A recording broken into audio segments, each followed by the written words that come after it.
Hello friends, welcome to my channel study with Shilpi. Friends, हम लोग UGC NET exam के second paper geography के previous year के questions को कर रहे हैं। फ्रेंड्स, ये क्वेश्चंस आपके लिए बहुत इंपॉर्टेंट हैं क्योंकि जब भी आप किसी एग्जाम के प्रीवियस ईयर के पेपर्स को करते हैं तब आपको समझ में आता है कि इस एग्ज़ाम में किस टाइप से क्वेश्चन पूछे जाते हैं, कौन से टॉपिक से ज़्यादा क्वेश्चन पूछे जाते हैं, कौन से टॉपिक से कम क्वेश्चन पूछे जाते हैं, कौन सा टॉपिक कितना इम्पॉर्टेंट है। तो फ्रेंड्स, आपके लिए प्रीवियस ईयर के क्वेश्चंस को करना बहुत ही इम्पॉर्टेंट है। अभी तक फ्रेंड्स हमने पार्ट 1 के सभी क्वेश्चंस को किया है। आज हम पार्ट 2 के सभी क्वेश्चंस को करेंगे। तो आइए शुरू करते हैं। सबसे पहला क्वेश्चन है, नीचे दो कथन दिए गए हैं, एक को अभिकथन ए और दूसरे को कारण आर के रूप में दिया गया है। नीचे दिए गए कूट में से सही उत्तर चुनिए। अभिकथन ए है, मेट्रो हमारे देश के महानगरों में परिवहन के कुशल व्यवहार और वैकल्पिक साधन के रूप में उभर रही है। कारण आर, भारत में पुराने और बिना किसी योजना के बने शहर जहां जनसंख्या तेजी से बढ़ रही है वहां परिवहन के बहुत तरीके बोझ बने हुए हैं। इसका सही आंसर है फ्रेंड्स आंसर नंबर बी, यानी ए आर दोनों सही है और आर ए की सही व्याख्या नहीं करता है। ठीक है फ्रेंड्स, अगला है क्वेश्चन नंबर 2। नीचे दो कथन दिए गए हैं, एक को अभिकथन ए और दूसरे को कारण आर के रूप में दिया गया है। नीचे दिए गए कूट में से सही उत्तर चुनिए। अभिकथन ए है, संयुक्त परिवार संस्था आर्थिक रूप से कम विकसित क्षेत्र से जुड़ी है। कारण आर, शिक्षित और अच्छे पदों पर नियुक्त श्वेत कॉलर कर्मचारी अपने लिए एकल परिवार चुनते हैं। इसका सही आंसर है फ्रेंड्स आंसर नंबर बी, यानी ए आर दोनों सही हैं और आर ए की सही व्याख्या करता है। ठीक है फ्रेंड्स, अगला है क्वेश्चन नंबर 3। पैतृक समाज और महिलाओं की प्रभावशाली स्थिति के सह अस्तित्व की विरोधाभासी स्थिति निम्नलिखित में से किस में पाई जाती है? ए थारू जनजाति, बी खासी जनजाति, सी गोंड जनजाति या फिर डी भील जनजाति। इसका सही आंसर है आंसर नंबर ए थारू जनजाति। अगला है क्वेश्चन नंबर 4। निम्नलिखित में से किसने सांस्कृतिक दृश्यभूमि की अवधारणा को लोकप्रिय बनाया था? ए बिल्बर जेंस्की, बी कार्ल सावर, सी एनी बुट्टिमर या फिर डी नेटजेल। फ्रेंड्स, ये यहाँ पर गलत नाम दिए हुए हैं, डी नेटजेल नहीं, डी रेडजेल दिया गया है। ठीक है फ्रेंड्स, लेकिन क्वेश्चन नंबर 4 का सही आंसर है आंसर नंबर बी कार्ल सावर। और ये क्वेश्चन कई बार पूछा जा चुका है, ये हर बार रिपीट होता है। ठीक है फ्रेंड्स, तो आप इसको ध्यान दीजिएगा। अगला है क्वेश्चन नंबर 5। सूची 1 को सूची 2 के साथ सुमेलित करें और नीचे दिए गए कूट में से सही उत्तर का चयन करें। इसमें फ्रेंड्स आपको जनजाति दी गई हैं और उनके वास स्थान दिए गए हैं और आपको इनका क्या करना है, सही सुमेल करना है। इसमें ए नंबर पर दी गई है भील जनजाति, बी पर गोंड जनजाति, सी पर संथाल जनजाति और डी पर गारो जनजाति। अब आपको इनका सही सुमेल करना है, जैसे कि भील जनजाति कहाँ पाई जाती है? अरावली पर्वत में पाई जाती है। गोंड कहाँ पाई जाती है? छत्तीसगढ़ में पाई जाती है। संथाल कहाँ पाई जाती है? पूर्वी झारखंड में पाई जाती है। और गारो कहाँ पाई जाती है? शिलांग पठार में पाई जाती है। यानी क्वेश्चन नंबर 5 का सही आंसर है आंसर नंबर ए। अगला है क्वेश्चन नंबर 6। निम्नलिखित में से कौन सा भारत में मलिन बस्ती जनसंख्या संकेंद्रण के लिए उत्तरदायी है? ए वाणिज्यिक पौधारोपण गतिविधियां प्रबल हैं, बी संगठित क्षेत्र में विनिर्माण गतिविधियां प्रबल हैं, सी संगठित क्षेत्र में सेवा गतिविधियां प्रबल हैं या फिर डी अनौपचारिक क्षेत्र में विनिर्माण और सेवा गतिविधियां प्रबल हैं। इसका सही आंसर है फ्रेंड्स आंसर नंबर डी, अनौपचारिक क्षेत्र में विनिर्माण और सेवा गतिविधियां प्रबल हैं। ओके फ्रेंड्स, अगला है क्वेश्चन नंबर 7। जनसंख्या की दशकीय वृद्धि की प्रतिशतता 2001 से 2011 निम्नलिखित में से किस राज्य में सर्वाधिक है? A Paschim Bangal, B Maharashtra, C Uttar Pradesh या फिर डी अरुणाचल प्रदेश। इसका सही आंसर है friends answer number D Arunachal Pradesh में। अगला है क्वेश्चन नंबर 8। निम्नलिखित में से कौन सा विकास ध्रुव और विकास केंद्र की अवधारणा के संबंध में अधिक सही है? ए विकास ध्रुव और विकास केंद्र दोनों ही क्षेत्र में एक समान दूरी पर होते हैं, बी उच्च क्रम विकास केंद्र की तुलना में निम्न क्रम विकास केंद्र काफ़ी दूर अवस्थित है, सी उच्च क्रम विकास केंद्र काफी दूर अवस्थित है जबकि निम्न क्रम विकास केंद्र एक दूसरे के निकट अवस्थित होते हैं। डी विकास ध्रुव और विकास केंद्रों के बीच की दूरी के संबंध में कोई नियम विद्यमान नहीं है। इसका सही आंसर है फ्रेंड्स आंसर नंबर सी, यानी उच्च क्रम विकास केंद्र काफी दूर अवस्थित हैं जबकि निम्न क्रम विकास केंद्र एक दूसरे के निकट अवस्थित होते हैं। ठीक है फ्रेंड्स, अगला है क्वेश्चन नंबर 9। नीचे दो कथन दिए गए हैं, एक को अभिकथन ए और दूसरे को कारण आर के रूप में दिया गया है। नीचे दिए गए कूट में से सही उत्तर चुनिए। अभिकथन ए है, शहरी सम्मोहन और महानगर भारत में तेजी से बढ़ रहे हैं। कारण आर, शहरी जनसंख्या का दबाव कम करने हेतु उपनगर पर्याप्तता और महत्वपूर्ण रूप से विकसित नहीं किए गए हैं। इसका सही आंसर है फ्रेंड्स आंसर नंबर ए, यानी ए आर दोनों सही है और आर ए की सही व्याख्या भी करता है। ठीक है फ्रेंड्स, अगला है क्वेश्चन नंबर 10। नीचे दो कथन दिए गए हैं, एक को अभिकथन ए और दूसरे को कारण आर के रूप में दिया गया है। नीचे दिए गए कूट में से सही उत्तर चुनिए। अभिकथन ए है, मनरेगा का भारत के काफी महत्वाकांक्षी ग्रामीण विकास कार्यक्रम के रूप में योगदान है। कारण आर, न्यूनतम रोजगार गारंटी दिवस मुहैया कराने हेतु आधारभूत अवसंरचना के निर्माण को इस योजना से जोड़ा गया है। इसका सही आंसर है friends answer number A R दोनों सही है और आर ए की सही व्याख्या करता है। अगला है सूची 1 को सूची 2 के साथ सुमेलित करें और नीचे दिए गए कूट में से सही उत्तर चुनें।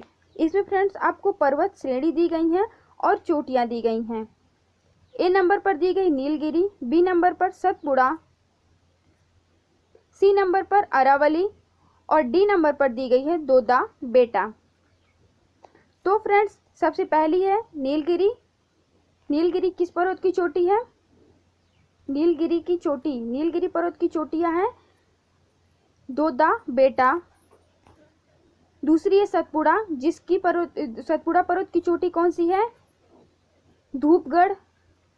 तीसरी है अरावली जिसकी पर्वत चोटी है माउंट आबू और चौथी है हिमालय जिसकी पर्वत चोटी है सागर माथा। यानी क्वेश्चन नंबर 11 का सही आंसर है आंसर नंबर सी। ठीक है फ्रेंड्स, अगला है क्वेश्चन नंबर 12। सूची 1 को सूची 2 के साथ सुमेलित करें और नीचे दिए गए कूट में से सही उत्तर का चयन करें। इसमें फ्रेंड्स आपको फसलें दी गई हैं और इन फसलों का सर्वाधिक उत्पादन किस राज्य में 2016 और 17 के अकॉर्डिंग हुआ है, इसको आपको सही सुमेल करना है। जैसे कि ए नंबर पर दी गई कच्चा कपास, बी नंबर पर सरसों, सी नंबर पर मक्का और डी नंबर पर गेहूं। अब आपको इसका सही सुमेल करना है कि कौन सी फसल का 2016 और 17 में सर्वाधिक उत्पादन किस राज्य में हुआ था। तो कच्चा कपास का सर्वाधिक उत्पादन हुआ था गुजरात में, सरसों का सर्वाधिक उत्पादन हुआ राजस्थान में और मक्का का सर्वाधिक उत्पादन हुआ आंध्र प्रदेश में और गेहूं का उत्पादन हुआ उत्तर प्रदेश में। यानी क्वेश्चन नंबर 12 का सही आंसर है आंसर नंबर सी। अगला क्वेश्चन नंबर 13। नीचे दो कथन दिए गए हैं, एक को अभिकथन ए और दूसरे को कारण आर के रूप में दिया गया है। नीचे दिए गए कूट में से सही उत्तर चुनिए। अभिकथन ए है, गंगा के मैदान के उत्तरी हिस्से में काफी कम सिंचाई नहरें हैं। कारण आर, इस क्षेत्र में काफी वर्षा होती है और इसके पास पर्याप्त मात्रा में भूमिगत जल है। इसका सही आंसर है फ्रेंड्स आंसर नंबर बी, यानी ए आर दोनों सही है और लेकिन आर ए की सही व्याख्या नहीं करता है। ठीक है फ्रेंड्स, अगला है क्वेश्चन नंबर 4। सूची 1 को सूची 2 के साथ सुमेलित करें और नीचे दिए गए कूट में से सही उत्तर का चयन करें। इसमें फ्रेंड्स आपको जल विद्युत परियोजनाएं दी गई हैं और राज्य दिए गए हैं कि कौन सी जल विद्युत परियोजना किस राज्य में पाई जाती है। ए नंबर पर दी गई सारावती, बी पर बली मेला, सी पर ओबरा और डी पर सानन। तो इसका आपको अब सही सुमेल करना है। जैसे कि सारावती जल विद्युत परियोजना कहाँ पाई जाती है? कर्नाटक में पाई जाती है। बली मेला जल विद्युत परियोजना उड़ीसा में पाई जाती है। ओबरा जल विद्युत परियोजना उत्तर प्रदेश में पाई जाती है और सानन जल विद्युत परियोजना पंजाब में पाई जाती है। यानी क्वेश्चन नंबर 14 का सही आंसर है आंसर नंबर डी। अगला है क्वेश्चन नंबर 15। निम्नलिखित में से कौन सा राज्य भारत में कॉफी का शीर्ष उत्पादक राज्य है? A Kerala, B Karnataka, C Assam या फिर डी तमिलनाडु। इसका सही आंसर है answer number B Karnataka. Okay friends, अगला है क्वेश्चन नंबर 16 नीचे दो कथन दिए गए हैं, एक को अभिकथन ए और दूसरे को कारण आर के रूप में दिया गया है। नीचे दिए गए कूट में से सही उत्तर चुनिए। अभिकथन ए है, किसी सीरीज का मानक विचलन उसकी विभिन्नता का माप होता है। कारण आर, दो या दो से अधिक सीरीज के बीच की विभिन्नताओं की तुलना करने के लिए मानक विचलन की जरूरत होती है। इसका सही आंसर है फ्रेंड्स आंसर नंबर बी, यानी ए आर दोनों सही है और आर ए की सही व्याख्या करता है। ओके फ्रेंड्स, अगला है क्वेश्चन नंबर 17। निम्नलिखित वायुमंडलीय स्तरों में से किस में लगभग 0.6 डिग्री सेंटीग्रेड प्रति 100 मीटर की औसत दर पर ऊंचाई के साथ तापमान में गिरावट आती है? ए क्षोभ मंडल, बी समताप मंडल, सी बाह्य मंडल या फिर डी आयन मंडल। इसका सही आंसर है आंसर नंबर ए क्षोभ मंडल। अगला है क्वेश्चन नंबर 18। निम्नलिखित में से कौन सी ऊंचाई सूर्य तुल्यकालिक ध्रुवीय कक्ष से संबंधित है? ए 2000 से 6000 किलोमीटर, दूसरी है बी 30,000 से 36,000 किलोमीटर, सी 300 से 1000 किलोमीटर या फिर डी 5000 से 15,000 किलोमीटर। इसका सही आंसर है आंसर नंबर सी 300 से 1000 किलोमीटर। अगला है क्वेश्चन नंबर 19। एग्रोग्राफ द्वारा निम्नलिखित में से किस प्रतीयमान संबंध का चित्रण होता है? ए तापमान और निरपेक्ष आर्द्रता, बी वृष्टि और वाह, सी फसल उत्पादन और वृष्टि, डी फसली मौसम और मौसमी स्थितियां। इसका सही आंसर है आंसर नंबर डी, एग्रोग्राफ द्वारा फसली मौसम और मौसमी स्थितियों का प्रतीयमान संबंध का चित्रण होता है।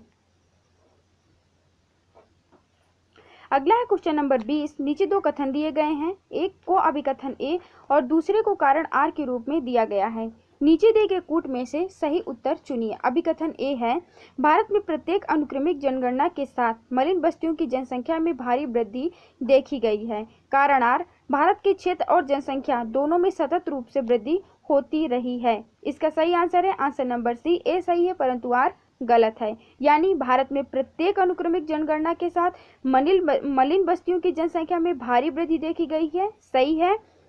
लेकिन कारण आर जो दिया गया है, भारत के क्षेत्र और जनसंख्या दोनों में सतत रूप से वृद्धि होती रही है, ये गलत है। ए सही है, आर गलत है।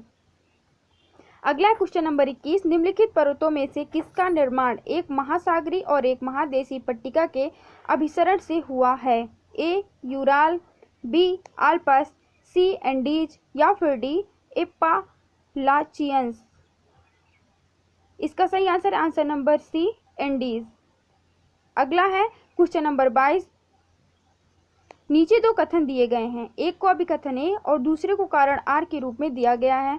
नीचे दिए गए कूट में से सही उत्तर का चयन करें। अभिकथन ए है, बिंदु मानचित्र विशेषकर तब उपयोगी होता है जब मूल्यों का वितरण असमान और अनियमित हो। कारण आर, सांख्यिकीय इकाई जितनी अधिक छोटी होती है, बिंदु मानचित्र उतना ही अधिक सटीक होता है। इसका सही आंसर है फ्रेंड्स आंसर नंबर बी, यानी ए आर दोनों सही है और आर ए की सही व्याख्या नहीं करता है।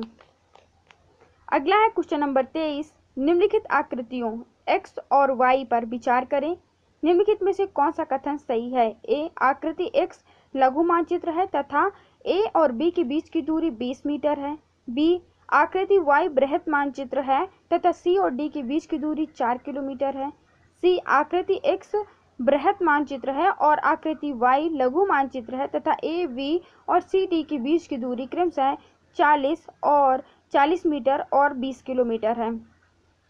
अगला है डी आकृति एक्स बृहत और आकृति वाई लघु मानचित्र है। ए और बी तथा सी और डी के बीच की दूरी आधार दूरी समान है।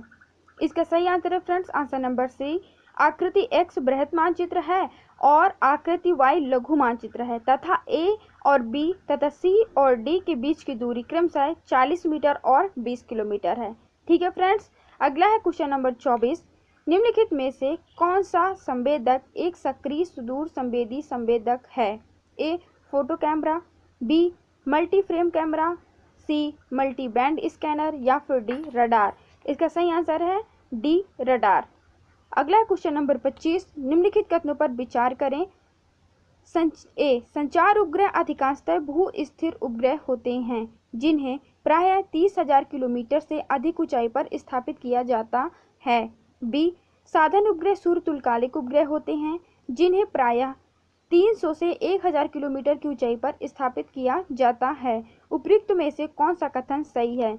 इसका सही आंसर है फ्रेंड्स आंसर नंबर बी। ए और बी दोनों सही हैं। ओके फ्रेंड्स, तो फ्रेंड्स अभी तक हम 25 क्वेश्चंस को कर लिए हैं। अब हम 25 के आगे के क्वेश्चन को अपनी अगली वीडियो में करेंगे। अगर आपको ये वीडियो पसंद आई है तो प्लीज़ फ्रेंड्स इस वीडियो को लाइक करें, शेयर करें और चैनल को सब्सक्राइब करें। Thank you for watching this video.